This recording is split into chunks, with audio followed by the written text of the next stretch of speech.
Surprisingly, all that snow we've had up there is mostly melted off.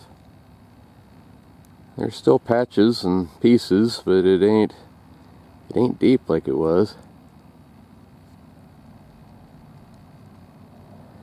This morning, I started to unload that firewood, and my phone rang. I let some people into one of these buildings. I've been needing to drain these water tanks and turn off the water to these water tanks before it got real cold, and it hasn't been cold yet. There's a little bit of ice on the tank, but not bad. I usually leave water in them even though the power is turned off to the pump.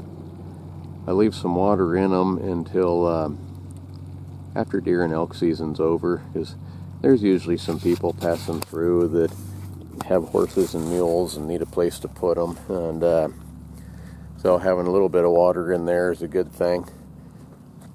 I don't know, the way those tanks are designed, I don't know that if they froze solid, if they'd crack and break or not, but it's not that hard to drain them, so there's no sense in taking a chance on it.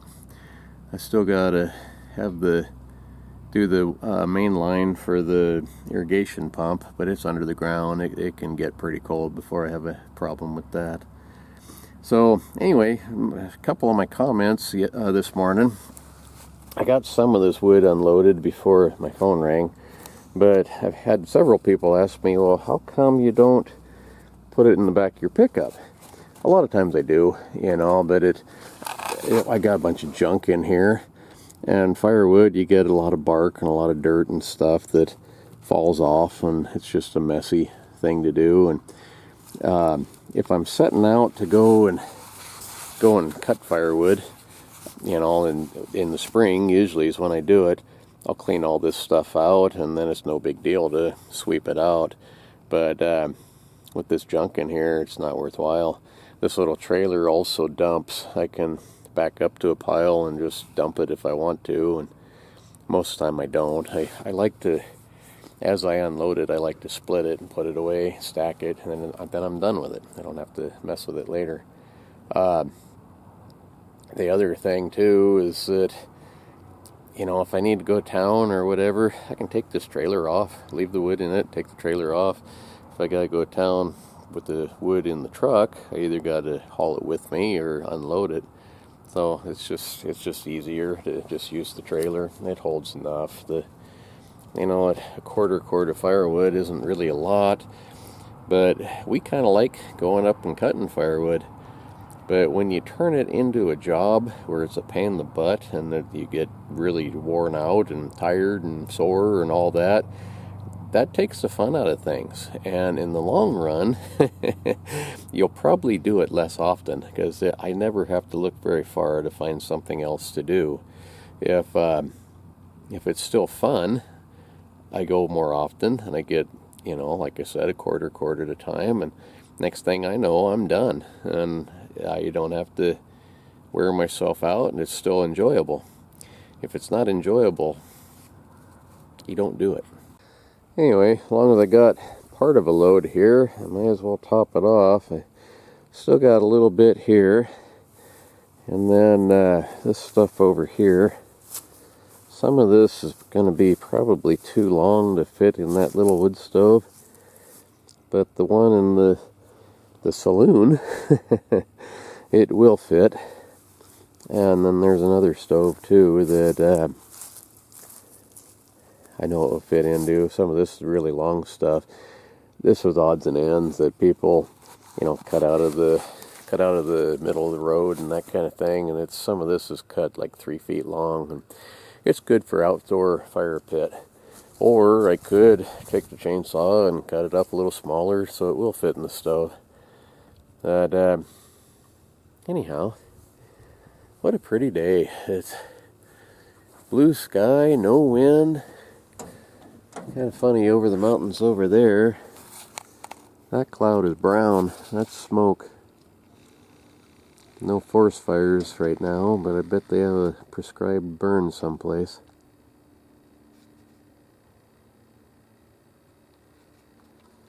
A lot of times they do that this time of year. Up high like that, if there's snow, I don't see a problem with it, but I kind of think sometimes they get in a little bit of a hurry. They really probably should wait until there's snow on the ground. The wind picks up and some of those controlled fires aren't controlled anymore.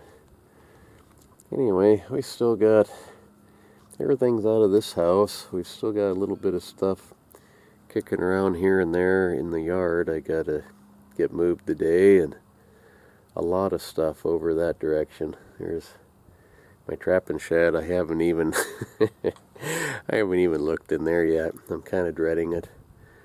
An awful lot of that stuff can go away. I tend to collect stuff that I never use as far as trapping stuff goes, and I have more traps probably than I'll ever have set. A lot of them, like I say, are parts traps that I never will set because they're junk. But this one, I just welded this up. This one had a broken spring. So I welded this little gear onto it. That's out of a ratchet strap. And I welded the dog on so it doesn't flop. Put a nail across there so the loose jaw can't move anymore, and tack welded it right here so the spring is set. What I'll do with that is that wood stove base, that wagon wheel, I'm going to fill with cement. I'll wiggle this down into the cement. Be kind of neat. I got another one that's a bigger trap than this one, number 4 or something. I don't even know what number this is. Looks like a 3. Now, I think it'll be kind of neat once that's all finished up. I don't know when I'm going to be able to get to that. Like I say, there's so much to do. And then someone asked me, how come you're not out trapping wolves yet? Well, for one thing, it's been too busy to do any kind of trapping, but the wolf season isn't open yet because of Donald Malloy, that liberal judge that's in Missoula. He got Montana's wolf season shortened down to where it's almost nothing. I mean, they got a month or something. It's not very long at all. Ours is a little bit better than that, but we have a judge named Candy Dale. It's a lady, and I don't know what happened there. She has sided with us in the past, you know, for the wolf hunting and trapping and management. This time, she didn't. This time she sided more with Don Malloy, and our trapping season used to start September sometime, 15th I think, and now it doesn't start until December 1st. So that's a big difference, and we lost all of March too. It used to go from September, I think 15th, all the way to the end of March, and now December 1st to end of February, beginning of March, I think the last day of February. And that makes it really hard. That's the worst possible time of the year. The snow is on the ground, your traps freeze up, it's really hard to keep them working. It's hard to get up there to where they're at, and the pelts are a lot better. I kind of agree with it in that way, but frozen ground and stuff, man, it's hard to keep traps working right, and like I say, access. You can't get up there where I want to go. Last year I had all sorts of troubles even getting there, and the last thing in the world you want is to have a bunch of traps set on a day like today where it's pretty and there's not much snow, and then have it snow and you can't get up there to check them or get them back. You got to be able to get there, and I have to watch the weather report really close. If it looks like there's a big storm coming, I kind of worry. And Bodine is going to have his tracks put on his four-wheeler again, since I never did get to my snow rat. Man, I wanted to get that done too. There's so much to do. So much to do. But it's just the way it is. So anyway, none of this stuff has come to an end. It's just slow getting started. Slow getting finished. Get all this junk out of here and go from there. Day 2 of a loose goose and the new roost. But so far he's sticking around.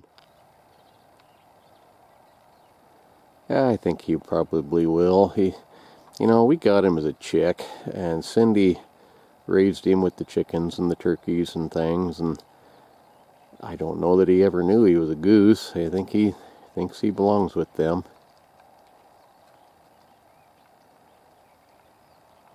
I like him.